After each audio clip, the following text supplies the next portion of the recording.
All right, what's up, y'all? This is another episode of Real Talk Chicago. We don't have the normal host here today. Usually we have Isaiah and myself, and he's on hiatus right now. There was some things that happened with the studio, which you will get some insight on that. But what I wanted to do is, you know who I am, Edwin. I am usually here as a co-host for Real Talk Chicago. I also have my Walking with Purpose that started on my live with Facebook, so check that out. Owner of Winmore Insurance Solutions, and we have Winmore Talk as well. We have Louise here with us. Hello, Luis Gonzalez, part of the network.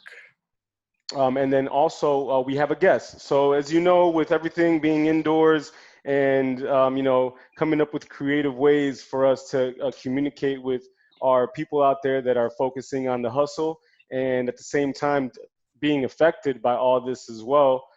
We have Syed with us. Syed, do you mind giving us a little intro on yourself and who you are, where you're from, and what you do? Yeah, sure. Hey guys, thanks for having me. So just want to let you know, like Luis has been my good friend for about maybe like 20 years now. Something like We that. went to high school together. Okay. So I'm glad to be on the show to talk to you guys about a little bit about my, upbringing and my business and everything. But we'll take it back real quick. So a little bit about myself. I was in an apartment when I was a little kid. Parents came from India. They wanted to establish themselves over here. But when I was about like 7 years old, I moved to the suburbs, north suburbs in Lincolnwood. Like throughout my childhood and like my teenage years, I wasn't too good at school. I can vouch for that. I used to probably cheat off Luis a little bit in some of our classes. Right. Louise got a brain. um, so failed a couple classes in high school and then kind of was like forced to go to community college just because everyone else was doing it, but eventually dropped out. And then something, I don't know what it was, but something came over me and it was like, for me to be successful in life, to make money, I need to get a college degree and, work a corporate job and make money because that's kind of what everybody else is doing. Right. Now knowing that is I don't believe in that. It's I believe in something totally opposite. It's not based off your college degree or what. It's like how you can perform for yourself. Mm. So to Where me did that? nowadays I say college is a little scam, but Right. we could get into that later on. Right. Where did that? I mean, really quick. Just to ask, where did that mentality come from? The whole, go to school, get a corporate job, graduate. Was that in you, or was that just something that you adopted from, who you were around, or was Yeah, that it was family? probably who I was around. Right. A lot of my friends, that's all they talked about. And that's what they did, and Mm. like society, and even like people of my like all other Indians and Pakistanis and like the community, like all did the same thing, right? So it's like, Real. okay, this is what is needed to be in life, Right. and I don't agree with that anymore. It's really not. But so I just like blended with the pack and said, okay, fine, this is what I'm gonna do, and I was good at it. I ended up getting like an honor roll at DePaul, whatever it's called, cum laude. Okay. Um, and I graduated in finance. I got the corporate job, and I started getting promoted at my corporate job. I was good at what I was doing. Um, but like the money that came in from a corporate job is not anything that I thought was that much. After you go through all the taxes and all the health insurance and everything, like it's not the great life that I always wanted. Yeah, and I also remember going through that phase. I was with that phase. It was your first corporate job, right? And Yeah, yeah. and I remember you at one point you were just miserable and you Right. didn't like it So at all.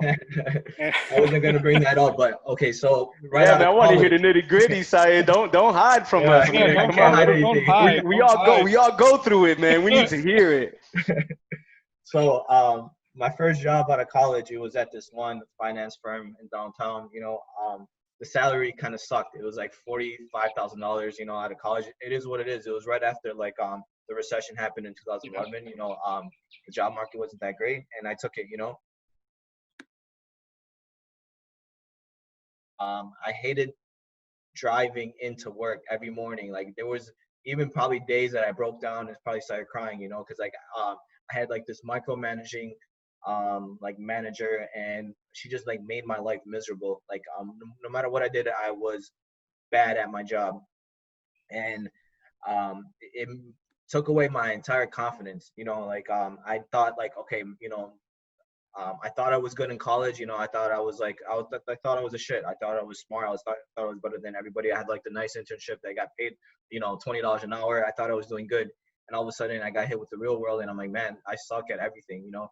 And then, but I was like, all right, I need to stick it out. Like 1 year, I got to stick it out 1 year. Just so it looks good on my Why resume. 1 year? Oh, okay, cool. Yeah. Okay, I like that. All right. Again, that's terrible. Now whenever my friends or family go in a situation where they're not happy with their job, I say, just leave. You'll figure it out in life. Yes. It's so true. It's so true. But keep going. So I stuck it out 1 year. Finally, I got another job at Allstate. It's obviously everybody knows about Allstate. It's an insurance firm. I did finance there, and all of a sudden in this new job, I was good at it. So overnight, I go from being the worst person at my job to like being good at the next job, you know? So I realized it wasn't me, you know, it was the actual like, you know, job or the manager, whatever the case was. And now all of a sudden I'm like, you know, good friends with my manager, you know, and then the manager above that, I was good friends as well. We played basketball a lot together, you know? So it ended up going from a bad experience to a great experience, you know, but even at some point that great experience doesn't end up being a great experience forever. You know, it came to a point where like, you know, it sucked too. You know, you have long hours of work. It's not that rewarding, a lot of politics going on. You look forward to that promotion or merit increase, and like that promotion, you know, you get like extra like $5,000, $6,000, $7,000 that you worked like 2 years for getting, you know. And what is that after taxes? It ain't shit, you know. Yeah, right. Good point. And then that merit increase, everybody dies over that merit increase every year, 3%. And it's like, you know, another $1,500 to your salary after taxes. Again, ain't shit. Right. And then I was like, what am I doing? You know, I always want more. You know, this is kind of like what my mentality is. I always want more. I always want the best. I'm competitive. I always want to be the best. You know. I started getting into like the real estate craze. You know, I wanted to buy real estate. I started listening to this podcast on called Bigger Pockets, and like every day on the way. Podcast. Yeah, I'm familiar. Yeah. So every day on the way to work and back from work, I would listen to a podcast, and then those like got me like super motivated. You know, learning about other people's like failures and what gave them success on what they were doing, and then again. There was this one other ebook. Like I never read books, but there was an ebook that I listened to in my car on my way to work. It's called Rich Dad Poor Dad, and that kind of like changed my mind on like life, you know. And I kind of Robert Kiyosaki, right? It's a Robert Kiyosaki book. Yeah, Robert Kiyosaki. It's a great book. I highly recommend that to everybody, and it made me change my mind about everything, right? And from there, I was like, all right, I'm gonna take the leap. I'm gonna take some risk. I'm gonna buy a building, you know. I started doing research on buying a building, and finally, I bought a building in Jefferson Park. It was like a 4-unit plus basement. Okay. You know, I did like a low money down loan, like the FHA financing, where you pay a little money down and you get like, you know, you leverage a lot of dollars to get like a big building. Right. So I got a great deal on it, you know. I was looking for about a year, putting in like maybe like, you know, 12 different offers, even higher than list price, things like that. And then finally, I got a contract into this, and then I closed. And then how long did the process take? How long did it take you to find this first property? Yeah, so like it was like initial like 6 months of like researching, you know, like learning about it, then looking on Redfin, and then finding out I was looking at the wrong things for my criteria. And like I was always looking for like low price things, and then I realized that's not what I wanted. You know, I wanted like I was okay with like, you know, getting larger loans, right? For nicer areas, right? Syed, can I just ask a question? Sure. Why real estate, right? I know in this time you and I spoke about stocks, and you know, you were aware of the stock market and you were aware of other avenues. Why did you decide to venture off into real estate? What about it was something that you liked, that you felt comfortable with? Right. Like the two big things is like you can see your asset, like stocks is just like something on paper, Yeah. You could see your asset in real life, and I that's one thing I like. Number two is you have control. That's probably like the biggest thing. In stocks, you have 0% control on what Yeah. the company does. Yeah. You know, like looking at what's happened in the past 2 months, like the stock market does not make sense, right? Yeah. Everyone talking about the world coming to an end, but the stock market was increasing every day. Like Yeah. what the heck? Like what's going on? This doesn't make sense. Imagine Yeah. me thinking like my principles in life, like, hey, if things are going bad, you should buy, or you should short the stock market where you end up assuming that it's going bad and make money off of that, right? But if I did that, I would have lost a lot of money. So Right. it just doesn't make sense to me how the market like moves like that. But I do follow it. It's like, but I never bought a stock in my life. Besides my 401k where they do it like automatically, like I never bought a stock in my life, but I still look at like the stock market, see what's going on. But in real estate, you control everything, right? Is there a particular thing you look in the market to your real estate, or do you just look at it for health? Yeah, so I look at it for health. So especially like now, I was looking at it for health for my business because my business got greatly affected by what's going on in So right now. that's a really good segue, by the way. Yeah. Yeah. Yeah, that's a really good segue. Talking about your business and your first purchase. I mean, I really wanted to highlight how it took you 6 months of time of your time. I'm reading this book right now. It's called Your Money or Your Life, and it talks about how your time is your life energy, right? Right. Because people, when we work for hourly wage, or if someone works for an hourly wage, you're saying my time is worth this amount of Right. money, right? So it's Right. your life energy essentially. Right. So you put this life energy into this property, and it came into fruition, right? And Right. and it took 6 months.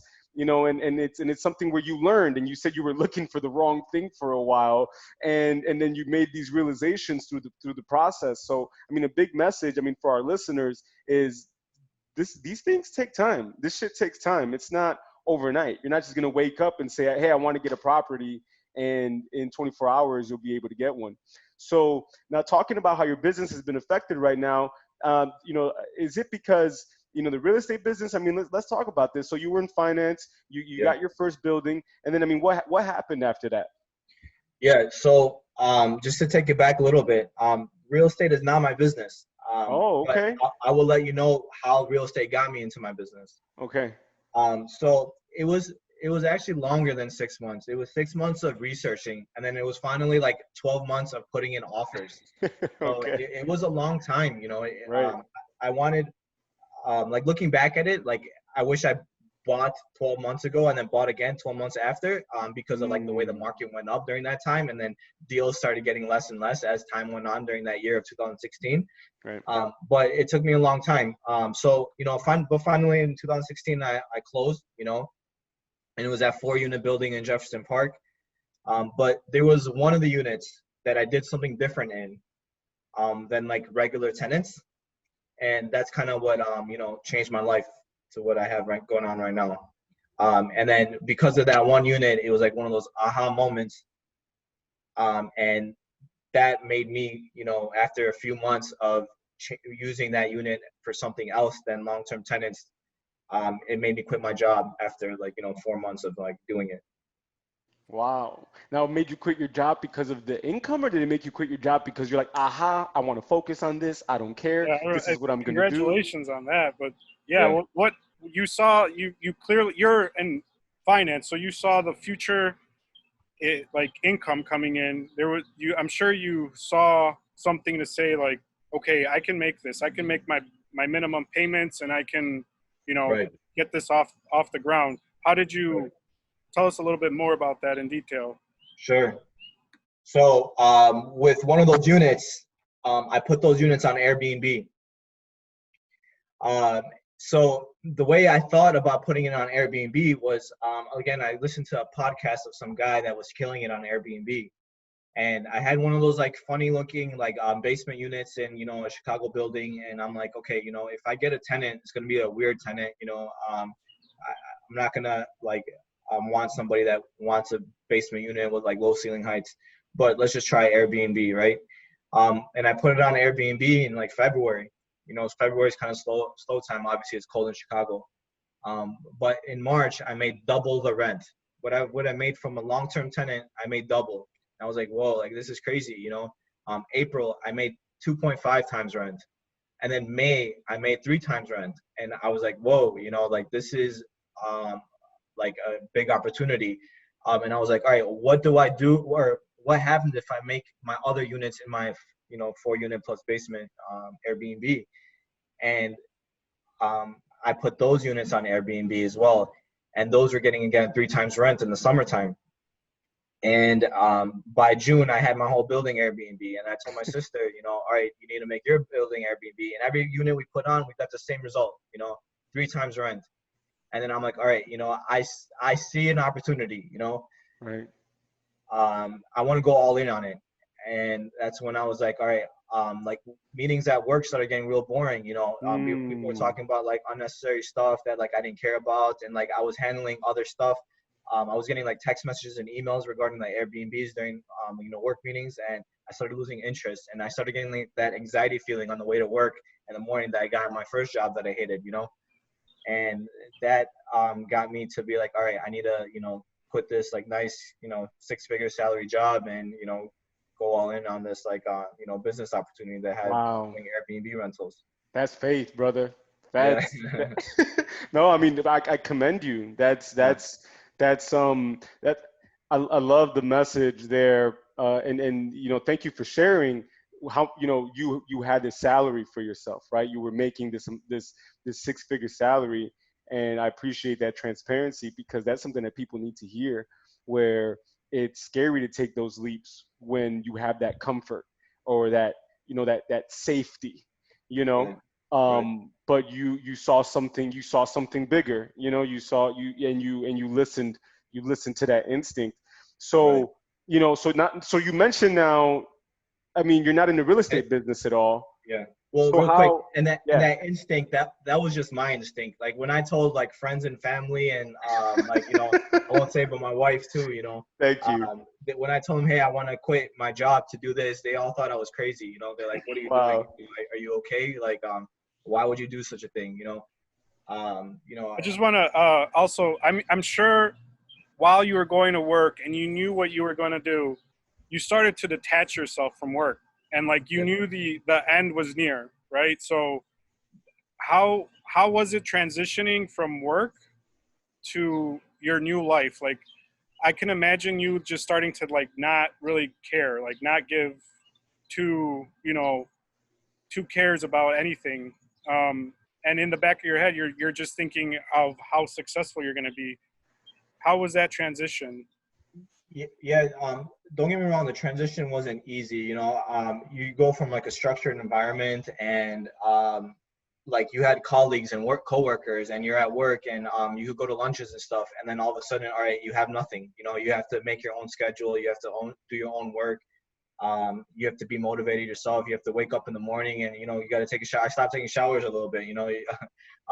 You're at home all day, you know, every day. So like the one thing I do have like good social groups, you know, that helps me like, you know, be on a handful of like, you know, WhatsApp threads and like Facebook threads that like I could talk to and get the social aspect of like life, you know. But having like a schedule and being motivated to like get work done and make more money, it's like not easy, you know. You're not forced to do anything. You're on your own now, you know. So it was an adjustment period. But like my thing is like, I would get adrenaline rushes when I would close deals, and I would want that like drug, you know. It was like a high, you know. I want that over and over. So that kind of kept me going for like, you know, drive to get more, you know, units and more business and more money. So you mentioned getting more units, and you're not in the real estate business. Do you still own the property that you first purchased, or did you sell that property already? So I still own that property, and you know, I'm in the Airbnb business. And I'll tell you a little bit about how I'm in that business and how I got more units. Okay. But I still am in real estate, so I believe in like the long-term wealth of real estate. Right. In real estate, I'm not in like the business side of real estate where like I'm doing flips or like or things like that. Like you're not a GC trying to trying to right. Right. I'm just buying property that I like. Okay. And my renters or my Airbnb pays up the mortgage, and hopefully in like 20 years from now, my kids will enjoy like it it's like my retirement plan / college fund if my kids want to go to college or whatever. That's cool. So I do buy buildings, and that's the only side thing that I do besides my Airbnb business. A lot of people get distracted and go into like every single like shiny object. Like a lot of people right now are I understand, but like they're moving away from like their business because of this COVID situation. Right. And now they're selling face masks or selling hand sanitizer or something, which is cool. You're adjusting to what's going on. But for me, I like focusing on one thing and one thing only. I feel that. You know what? That's a big message. Yeah, that's a big message for the listeners too.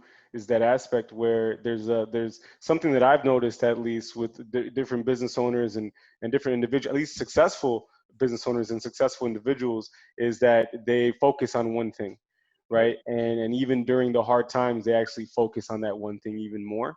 And they figure out more ways to be creative and not pivot to something different, but more or less, find out what they can do. So, let me ask you, what kinds of things are you doing right now, or how have you adjusted with your, with the Airbnbs and with the units that you have? Yeah, sure. I want to get into that, but I want to explain a little bit about like how my business works. So, please like do. the audience Please. understands. Thank you. Yeah, please do. How first let's get to how you got to your name, your business name. I don't think we've heard it yet, and get to that point and take off from there. Right. Sure. So just to tell you a little bit about my business, the name is Hostly, HOSTLY. It's like a cute little name with like, host and like LY in the end. You try to find some like way of like branding your business. And we have like a logo with like a heart in it, or sorry, a house with a heart in it. So like, again, just like a little branding and marketing. If you go to my website, it's stay.hostlybnb.com.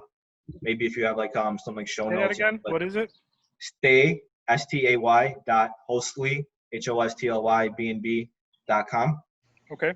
So basically, I'm a short-term rental Airbnb management company in Chicago. I furnish units and I rent it out to like people traveling in from out of town to Chicago. I've been in the business for like 3 years now. And so I've been in the business for 3 years now, and I've been able to scale my business up to 165 units, from just 4 units to 165. Wow! Congratulations, man. Yeah. To talk about dollars perspective, like in 2019, I made $3.2 million of revenue. Wow. I was operating at a 20% net income margin. So you would say like you would net maybe like $700,000, $800,000 from there. Wow. And then in 2020, I was supposed to make $6 million of revenue for the business. And then again, hopefully operating at the same net income margin. So I was supposed to net, $1 million this year. But obviously overnight, in the beginning of March, I thought I was going to go bankrupt, Wow. So it's been. How did you begin to see the decline? How did that was it overnight? It was overnight. Yeah. It was just one day you're getting X amount of bookings, the next night you're not? Well, it was something that happened with Airbnb is overnight when the first like COVID people came to America, and they announced it on like the news. Airbnb came out with a new policy refunding all guests for all their bookings on all the units around the whole world. Wow. So I lost $150,000 overnight. And there's a lot of businesses in my industry that made $100 million of revenue, and they went bankrupt overnight, because their expense model was like, way higher than mine, and operating the way they operate. Yeah, like think about hotels in Chicago, like the biggest hotels in Chicago, like Peninsula, like Hyatt, whatever, they all closed down. Like 14 of the biggest hotels in Chicago closed down, and the remainder hotels were operating at like 7% occupancy. Flights, there's like 0% flights, and like the airline like industry is like crashing. United's down like 50% last time I looked. Right. And they're way past that point now. Yeah. Right. So like overnight, it was crazy. It was literally you go from having all these bookings and like your busy season coming up to like literally shut down. But I still have all my commitments to my landlords. Like, okay, so like going back, what I do is I rent units from like the big management companies in Chicago. Okay. Like there's a handful, like the top 5 like management companies. I go to them and I tell them like, all right, you have like 5,000 units. At any time you have like hundreds of units vacant. What I could do is I could lease these units and allow me to run my business in your units. And that's kind of my pitch. And you give them a cut, of course, and then they get their cut. And they get their rent. Everybody's got to make money, right? They get their rent because it was going to be vacant anyway. Right. And I make any premium over like the rent, Right. So the amount of rent I was paying on a monthly basis was huge on like, 165 units. It was like $200 of rent. And then you're paying, another like $30,000 of electric bills. And then you're paying internet bills.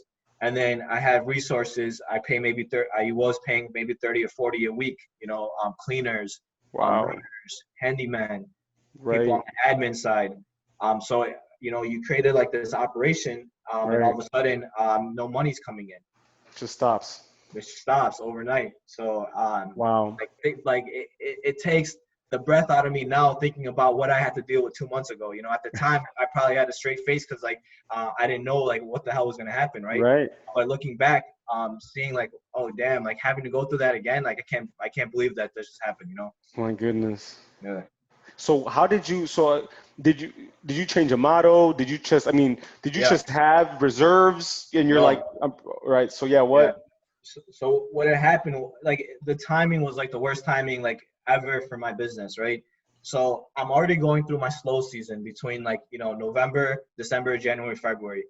I'm taking losses every month. The money I make is seasonal in Chicago, right? Who travels during the winter time? Like there's nothing to do in Chicago, right? Right. So the money I make is in the summer, right? And it starts in March when spring break happens, right? So I'm taking like losses in the winter time, like $70,000, $100,000 losses like month over month, and I'm using my reserves for the slow period. My reserves are coming to like an end. I'm also not having enough reserves for some of my commitments for the months, right? Right. And at the same time in February, I'm like, okay, my busy season is gonna come up. What I need to do is scale up as many units as possible. So I opened up like 10 credit cards. I took out another $100,000 loan. I was in $250,000 debt and within like few weeks I spent on these credit cards, right? In February, knowing that in March I'm gonna just make all the money back, everything's gonna be all good, right? Right. So all of a sudden March happens, and this happens. I just added like 45 more units. Went in $250,000 of debt. My credit utilization is 100%. My credit score is like below 500 now. Like this is real life, folks. Yeah, real life. This is what happens. Like real life. Yeah. Pay attention. Right. Like I hit a brick wall. Like it was just crazy. And then, like the first day it happened, I called like my biggest landlord players, and I'm like, hey, listen, I need to talk to you about what's going on. Right. And we need to come up with a solution to get you some money, or you guys can all do what you have to do to me and sue me and take whatever I have, Right. Some landlords were reasonable. Some landlords were like, I'm not a charity, I'm not a COVID charity, so F you, you figure it out yourself, right? So I kind of went to all my landlords and I told them, hey, listen, April 1 is coming up in like three weeks. This business model is not a working business model anymore. I need to pick up my stuff and leave. Right. And again, I'm on like leases of like 2-3 years for each one of them. And the ones that said no, they were like, they wanted like, you know, money for exits, you know, like they wanted to terminate the lease. You got to pay me X amount of dollars. And I'm like, if I could pay you X amount of dollars, I could pay you rent to keep me going for another 2 months. I don't have any dollars anymore. I just got out of the worst timing ever. Like this is, it was like a perfect storm, right? And it was like lawyers back and forth, threats, you know, violent threats. Some were giving me violent threats. If I don't pay up, they'll do this, do that, you know. Oh, wow. Forever. Are you able to go into that about like the threats and things like that? Or are you? Yeah, so it's whatever. So there's this one guy that, you know, I feel bad about the situation, you know, but obviously there's nothing I can control. You know, I just added units in his properties in the South Loop. And I did add around like 20 of them with him. And, you know, my structure and my deals is I get like 2 months free up front. And then, so my 2 months free up front was like January, February. And then finally, or it was February and March. And then finally, my first rent I had to pay was April. And I said, hey, I'm not going to have money to pay for April. So he's like, what the hell is this? I just gave you 2 months. Right. Yeah.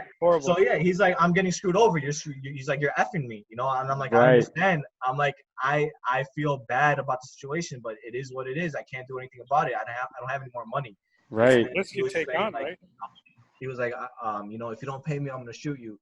And then I'm okay. Yeah, okay. All right, right. So I use that as leverage to like, all right, let's negotiate. You know, like how are you gonna do? I told my lawyer, hey, he's giving me physical threats. Like, hey, we need to come to resolution. Obviously, I wasn't scared at all. Right. It's like it's just you're in the moment. Say some crazy stuff, you know. Right. But and then finally we came to resolution. I paid him like, you know, $20,000 to get out of the leases. Okay. And then I was with like 9 landlords in total, because I said I only go to like volume landlords, and to each one I would say like, hey, let's terminate. Some terminated without any issues, and they said, you know, good luck to you, thanks for doing good work with us for the past like, you know, year. Let's part ways now, and I understand about the situation. And then there was 2 of my 165 units. There was 2 landlords that I had 100 units with, and my strategy was just terminate all the remainder agreements and stick to these 2 landlords, and then tell these 2 landlords that, hey, I want to share revenue with you. Whatever money I make, I'll give you 60%, or I'll give you 50%, and I'll keep the remainder to run my business. And because I had so many with them, they obviously wanted to come to a solution to, you know, still continue to make money, right? But man, like that 1 month, it was like super stressful, you know.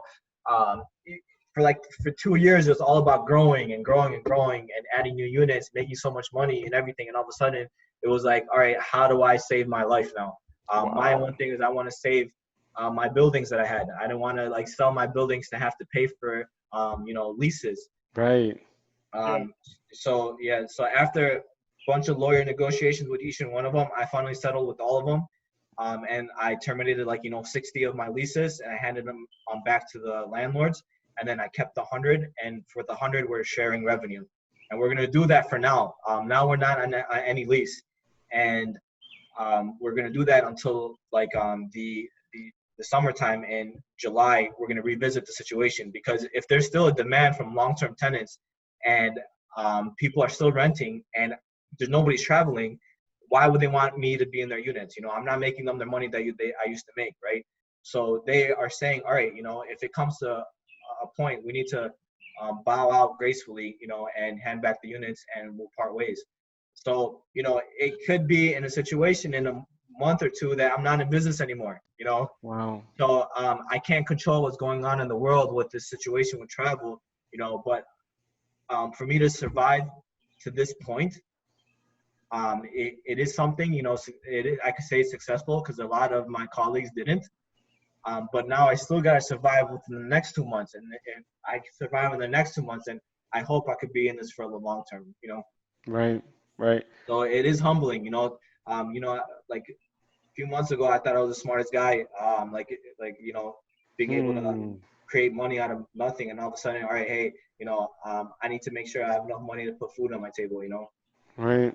So it So is. are you seeing a revival in travel? What kind of customers are you seeing right now, and what do Yeah, you see the next 30 days to look like?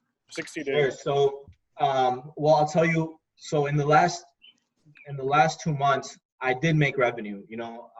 I made about like $200,000 in March, and maybe 175 in April, and then it's going to be 150 in May.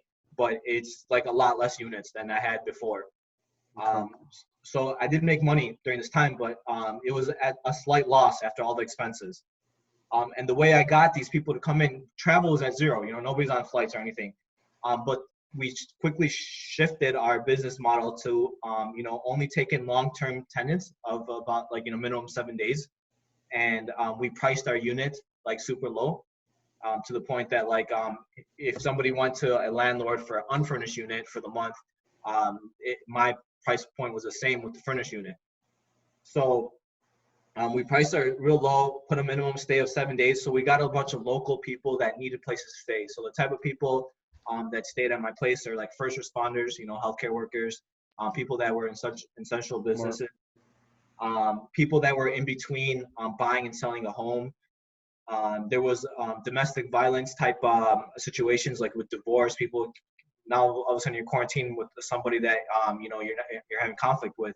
Roommates that are having conflict, needed a place to stay. Date nights, people want to get out, do something different. So that's kind of what got me to have some occupancy during like March, April, and May. And then recently, and this is last week, it's just like I'm starting to see a trickle in of travelers now coming from different like cities around the country, because their stay-at-home orders have been lifted. Even though Chicago is going back and forth, like we had like the first week of June where we're going to be able to like open up restaurants, but it's really basically like what happens in the news that day, like has me getting bookings in. Yeah. I mean, it's crazy. Just like I'm literally obsessed with news. I sit down and just watch news from like the morning to like tonight, because I'm trying to see like what's going on with like the Like, government. what's gonna happen? When it's gonna happen, right? The second like some news comes out about, hey, restaurants are opening up, I see all of a sudden a travel demand come in, and people are starting to book my places. So and I was watching the news today, and like they were showing videos of like the New York airport. It was like empty, right? And it's like crazy to see something like that. But they're saying like travel is slowly increasing from what it's been like for the past 2 months, right? So that's very promising to see that. And I'm super excited to see what happens like in the first week of June when restaurants open for outdoor seating, and see what type of demand that brings in. In my opinion, like if you don't have restaurants, you have no reason to come to a city. Like you have nothing to do. Like the one thing that you can do is like go out and eat, Right. go to a bar or something like that. So I want to see what happens when that happens. And then as people get more comfortable with like this COVID situation, I want to see if my business comes back to being a little bit more normal. And then if it comes back to being more normal, then I could survive and be in this business for a little longer. But like I said, I have until like the middle of summer to find out like, hey, is this business a viable model, or I have to start all over again. Maybe I have to get back that corporate job, making money. I don't see that happening, but but I mean, yeah, no, your ambition shows that you'll continue to find a way no matter what. One thing that I wanted to point out that you mentioned is the restaurants opening and outdoor seating, and one thing that I've noticed at least is that there's still we have I have a sister-in-law who just went to some close to some lake by New York, where they live in Jersey, but close to some lake in New York, and got an Airbnb just to be away, because they needed to just be away. They drove there. They didn't want to be in their house. So even if we can't go inside restaurants, I can imagine people saying, hey, let's go to Airbnb and order food from the local. Right. From whatever's local, right, and try the local food. So it sounds too like you're focusing on those types of areas where there's access to to those. And that's kind of what I wanted to touch on, just really quick. So a quick note that we can end on for the listeners. What should people look for when they're looking to either purchase a property for Airbnb, or if they want to get in the type of business that you're in, or if they want to buy a property and say, hey, is there a way that is there a way that someone could connect with you? Is there a way that someone says, hey, look, I have a couple units. What are you looking for in a good in a good Yes. partnership? So one thing you mentioned was like, how do you know that it's like a good like viable business or something like that? Right. For me, it's like numbers is like a huge thing. If you know your numbers and you put stuff on paper and understand like, all right, this is how much money is potentially going to be able to come in. These are exact expenses that are about to happen, and this is how much I'm going to net.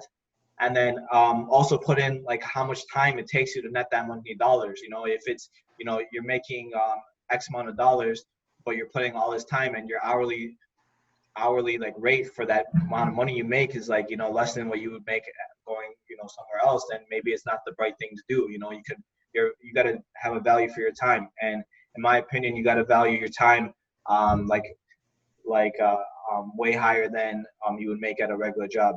Like I want to do tasks, I want to do jobs that are at $500 an hour. If it's something that like it's something like having to clean a unit or driving to drop something off, I'd rather pay somebody $20 an hour, $25 an hour to get that type of job done versus me spending my time and effort and energy to do that, because I want to sit back and think about how I can make those $500 an hour moves, and that's kind of what I focus my time on. And then for like my business, right? Obviously, I can't encourage a business that is on the downward right now. If you talked to me like a few months ago, I would have said this is like the greatest thing on earth. Like I always try to convince my friends to like join in on the business, not with me, but for themselves.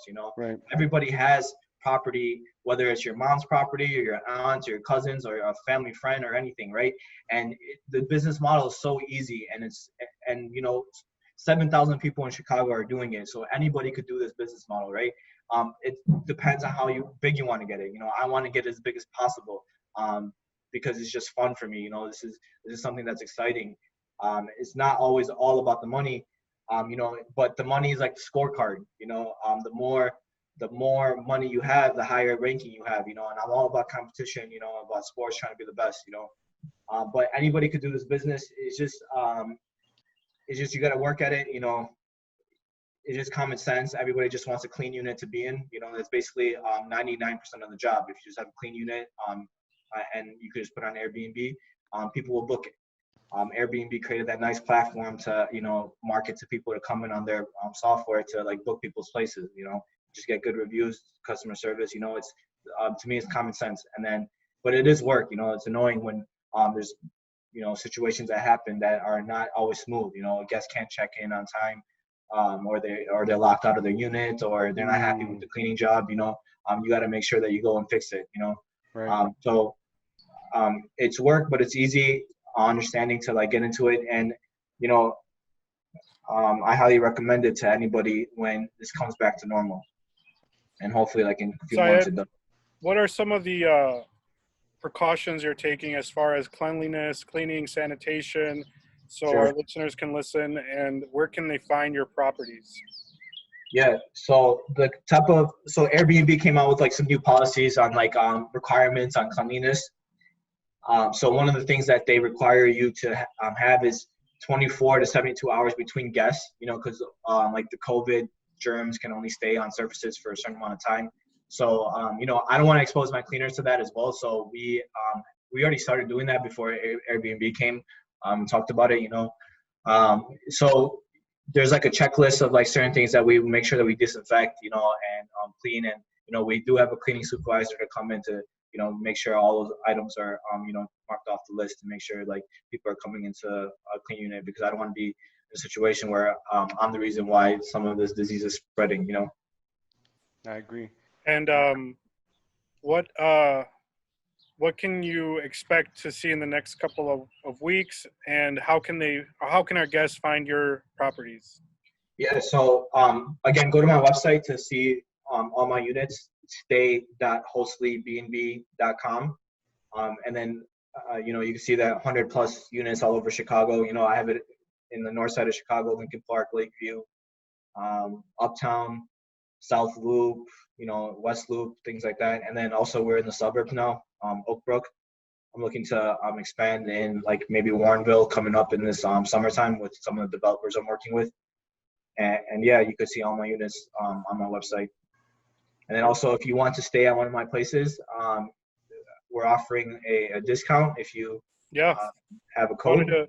Very excited to hear your generosity. We do have a promo code to offer our listeners. It gives you 15% off of any location that is part of the Hostly brand and offering. It's MMPNHSTLY15. Essentially, Mogul Minds Podcast Network, and then Hostly without any vowels, 15. Just put that in, and you should be able to get 15% off when booking through Hostly. So, it's a great opportunity to get out there and, provide, opportunity to travel and, give back to the local business community. Right. Hey, Syed, is there anything else that you want to touch on, or is there something else that you want to let our listeners know that you feel is really important, or do you feel pretty content with the messages? Because you dropped some pretty awesome gems, man. I really want to thank you for being so open with everything and all the hard work that you're doing for I mean, not just for your business, but I mean, you're putting food in other people's on other people's plate as well, with what you do. So I mean, I'm imagining, you mentioned that you're working with other developers, so I mean, who knows, someone might listen to this and they might like your platform and like what you're doing and want to talk to you a little bit more. So is there anything else that you want to touch on when it comes to that? Yeah, sure. So my thing is all about, taking risks. Everyone wants to do the safe thing. And the safe thing gives you a good life, but don't make that so it keeps you from getting the best life you can have. So that's kind of my advice. I like that. Great words. Hey man, no, that's great. That's a great point to leave it at. Hey, to all the listeners and the people that are viewing, appreciate you stopping by and checking us out. As Louise mentioned, we'll have a link so you can go directly to the Hostly site and be able to put in that promo code to get that 15% off. So Syed, thanks so much for your time. I really do appreciate you coming by. This was Real Talk Chicago, and let's keep the conversation going. Cool. Thank you for stopping by. All right, for sure, man. Take care. Take care. Thanks. All right.